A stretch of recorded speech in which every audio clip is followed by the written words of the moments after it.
Tell me if I'm wrong. You've been driving yourself crazy with overanalyzing and overthinking what the best niche is for you to get into so you can start and grow your online business. I get it, trust me. And in this video, I'm gonna give you actionable tips that you can take to discover your unique niche so you can get rid of that decision fatigue.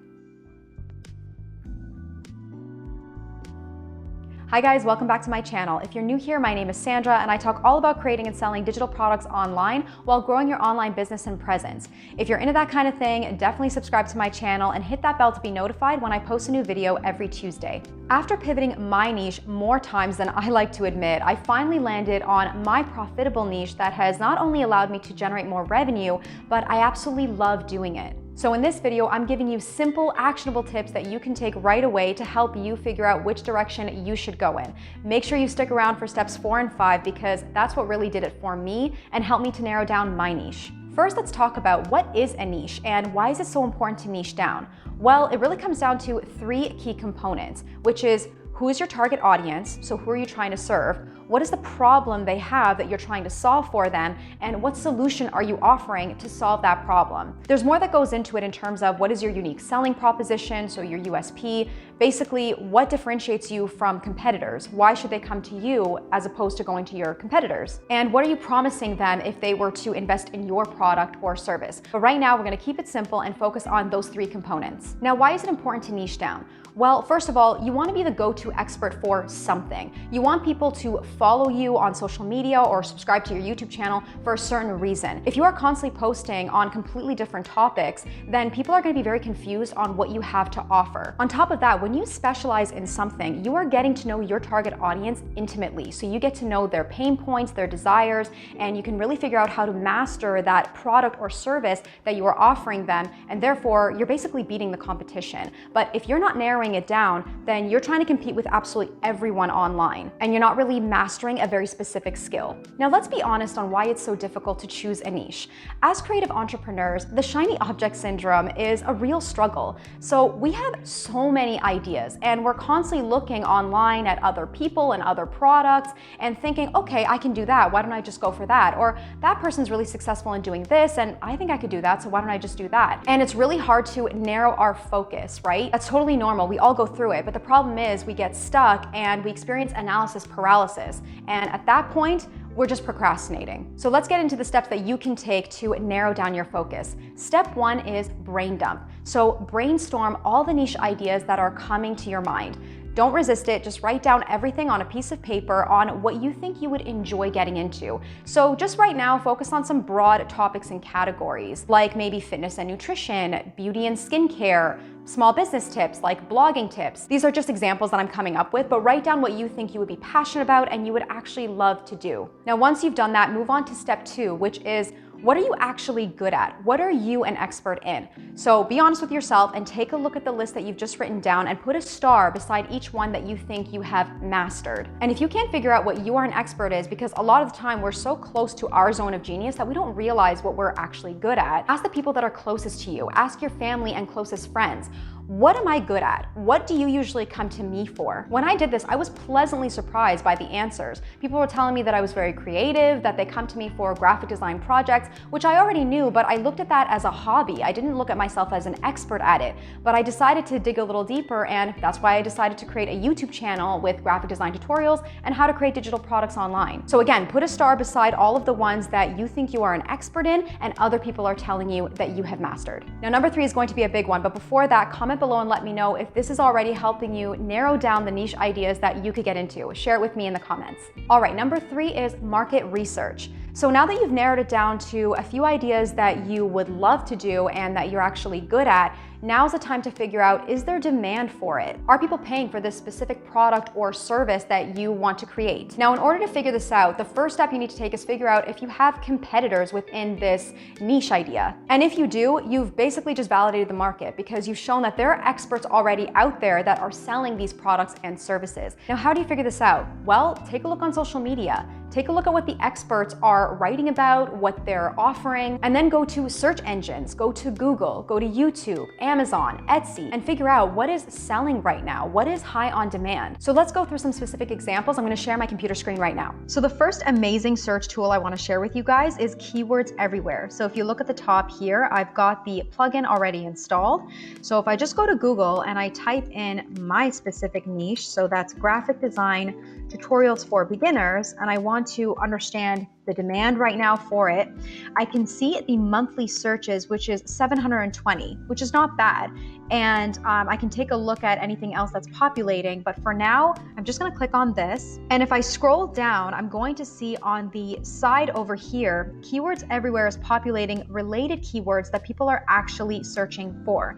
And also here, people also search for, and then it populates all these phrases and some long tail keywords as well. So not only is this showing me the demand right now, but it's also giving me some different content ideas. And you can do this for any keywords or phrases that you can think of and type into Google to see what Keywords Everywhere is populating for you. Now I can also use Keywords Everywhere on YouTube. So I've already typed it in here and you can see again the 720 people per month.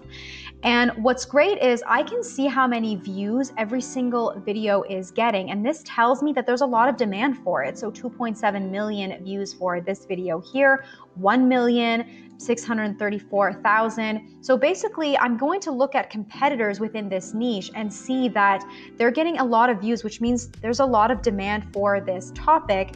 And that's going to signal for me that it's a great niche to get into. Now I'm hopping onto Amazon to see if there are any books and services offered under that specific niche. So let's type in graphic design for beginners. And I'm just going to take a look at the book topics that are coming up, and I'm going to focus on ones that are being purchased regularly and being reviewed regularly. So if I ever want to create maybe an ebook on this, I can take inspiration from what's already working and create something similar for my business based on my experience. All right, before we move on to step 4, just keep in mind that the 3 ideas I just gave you are basically what you want to combine all together to figure out your niche to start. What you love to do, what you're good at, and what the market wants from you. All right, let's move on to step 4, which is really gonna help you get clear, and that is, who is your target audience?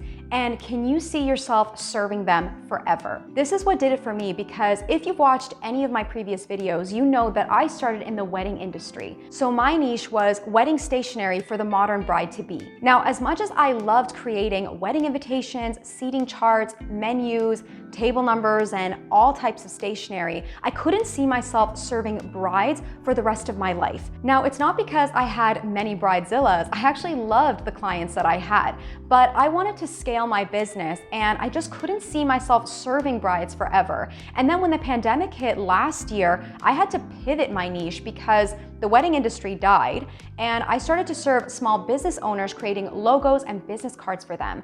And that's what really hit me, because I absolutely loved working for small business owners just like me. So that helped me figure out who I actually wanted to target. And that brings me to step number 5, which is closely related to step 4, which is, can you see yourself creating content on this long term?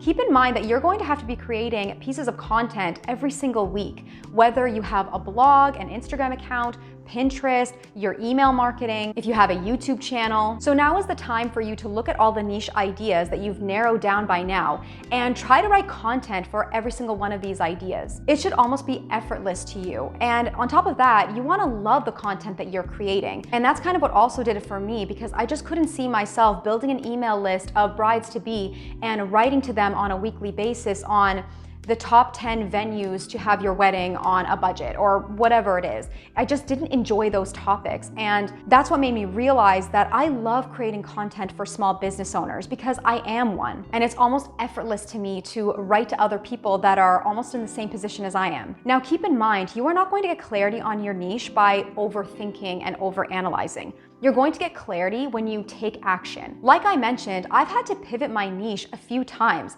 This is probably the first time I'm mentioning this on my channel, but I used to be a fashion designer a few years ago, and I was crushing it in fashion. I was so good, but I didn't enjoy the labor. I didn't enjoy the drafting, the sewing, and if I didn't actually try that, I would not have been clear on what I wanted. I love the design part, and that's why I decided to go in the graphic design route. And it's okay to go down a certain path and realize it's not for you and then pivot, because you never would have known that if you didn't go for it in the first place. Now, after going through this exercise, you're going to want to write down your niche statement, and you want to get specific as possible. Keep in mind, this will evolve with time as well as your target audience. My example is I help aspiring graphic design entrepreneurs that don't know how to build an online business and presence by providing them with digital marketing tips so they can start and grow their digital product business. And I do want to note that you don't have to know your exact niche right away. You just want to know the general topic or category you want to get into and start creating content on that. Because what's going to happen is you're going to see what your audience wants from you based on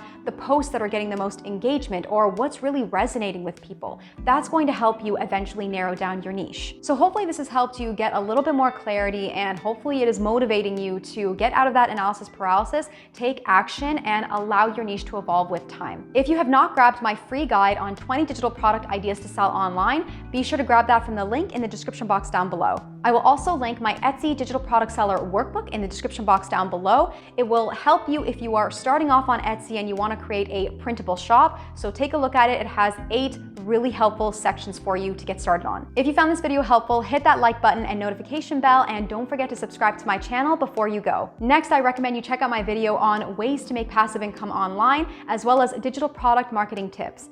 Thank you so much for watching, and I will see you next week. Bye guys.